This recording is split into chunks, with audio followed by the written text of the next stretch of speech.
መረጃዎችን ወደ እናንተ የሚያደርሰው የሪያሊቲ ሚዲያ የዩቲዩብ ቻናል እነሆ። ለዛሬ በአገር ውስጥና በዓለም አቀፍ ደረጃ ትኩረት የሳቡ ሃይማኖታዊና ማህበራዊ ጉዳዮችን አጠናክረን ይዘን ቀርበናል። እስከ ዝግጅታችን ፍጻሜ ድረስ አብራችሁ እንድትቆዩ እየጋበዝን በቀጥታ ወደ ዝርዝር ዜናዎቹ እንለፍ።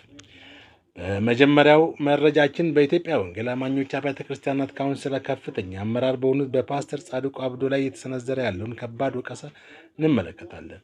ፓስተሩ ከዚህ ቀደም ካውንስሉ በይፋ ከማይቀበላቸውና የመጽሐፍ ቅዱሳዊ ናቸው ከሚባሉ የልምምድ አዳራሾች ጋር በቅርበት መታየታቸው በብዙዎች ዘንድ ጥያቄን ጭሯል። ይህም ድርጊታቸው በቅርቡ ከሚደረገው የካውንስሉ ምርጫና የድጋፍ ፍለጋ ጋር የተያያዘ ነው በሚል በማህበራዊ ሚዲያ ላይ ከፍተኛ ትችት እያስተናገዱ ይገኛሉ። ይህንን መረጃ እንዲህ ካየን ወደ ቀጣዩ ዜናችን ስናልፍ ለበርካታ ዓመታት በአወዛጋቢ ሁኔታ የቆየው የኢትዮጵያ አማኑኤል ህብረት ቤተክርስቲያን የይዞታ ውዝግብ በመጨረሻ እልባት ማግኘቱን እንሰማለን።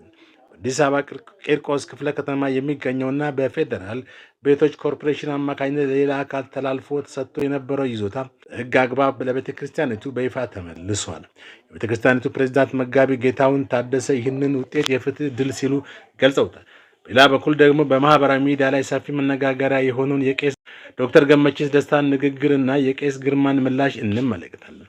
ቄስ ዶክተር ገመችስ ደስታ ድሃ ሌባ ነው በሚል የሰጡትን አስተያየት በጽኑ የተቃወሙት ቄስ ግርማ አገር የሚሸጠውና ትልቅ ሌብነት የሚያከናውነው ሀብታም እንጂ ተርቦ የሚሰርቅ ድሃ አይደለም ሲሉ በቁጣ ምላሽ ሰጥተዋል። ይህ የአገልጋዮች የሀሳብ መጋጨት በአሁኑ ሰዓት በብዙዎች ዘንድ ሰፊ ክርክር እያስነሳም ይገኛል። ሌባ የሚበዛበት የት ነው? ድሃ ሰፈር። ስርቆት የሚበዛው የት ነው? ድሃ ሰፈር። በሽታ የሚበዛው የት ነው? ድሃ ሰፈር። እንደ ድህነት ሰላም የሚነሳ ነገር የለም። ብዙ ሀብት ሲኖር ሰው ሰላሙን ይጠብቃል። ሀብት ከሌለ ምን ትጠብቃለህ? ምንም የምትጠብቀው ነገር የለም። ምንም በር የሚያዘጋ ጉዳይ የለም።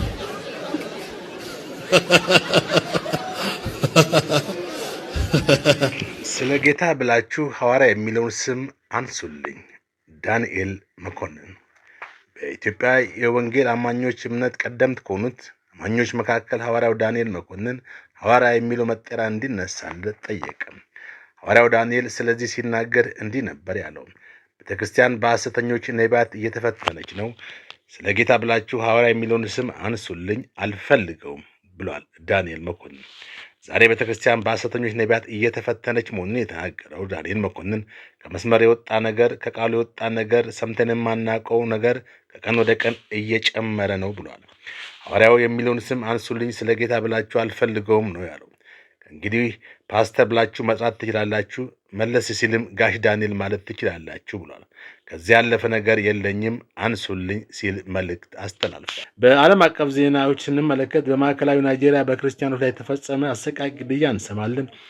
በቤኒዌ ግዛት የፉላኒ ታጣቂዎች በሰነዘሩት ጥቃት 13 ክርስቲያኖች በተኙበት በጥይት ተደብድበው ተገድለዋል። ጥቃቱ በናይጄሪያ ክርስቲያኖች ላይ እየደረሰ ያለውን ተከታታይ ስደትና መከራ የሚያሳይ በመሆኑ የብዙዎችን ልብ ሰብሯል።